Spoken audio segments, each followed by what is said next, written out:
solemnly swear do solemnly swear that I will support the Constitution of the United States that I will support the Constitution of the United States and the Constitution of the State of New York, and the Constitution of the State of New according York, to the best of my ability, according to the best of my ability, so help me God. so help me God. Congratulations, Senator. I'm Senator Tim Kennedy, and I'm very proud to be the new senator for Western New York's 58th State Senate District.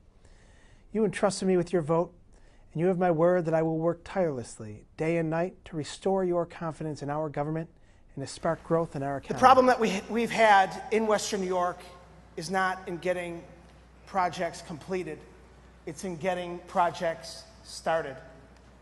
UB 2020 starts today. This type of legislation is going to affect middle-class families uniquely, that are raising young families. We want to be able to alleviate that property tax burden on working families, on middle-class families. This bill is a recognition of New York State providing certificate of birth resulting in stillbirth. Thousands of families will be impacted in a positive way because of this legislation. This legislation recognizes that families that are grieving the loss of a stillborn child, that New York State, in fact, recognizes that that child, in fact, existed. Thousands of lives have been lost across the United States because of this epidemic of texting and driving.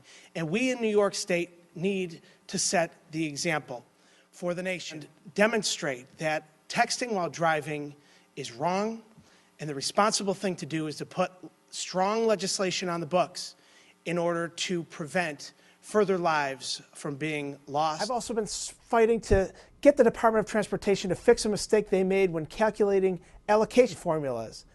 Their mistake cost Western New York about $167 million. This issue must be addressed. Western New York deserves to get its fair share of state infrastructure funding.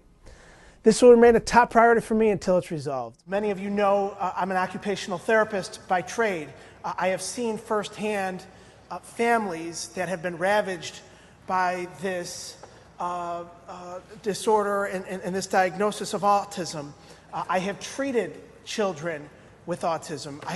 I have seen families suffer not only with the stress and the psychological burden and the emotional burden that this diagnosis places on not only individuals but entire families, but the stress that it puts on them financially as well. This bill will help to rectify those wrongs that have been placed on those families over the years. All of you, thank you. Thank you so much. Our pleasure. Okay. Yes, thank you.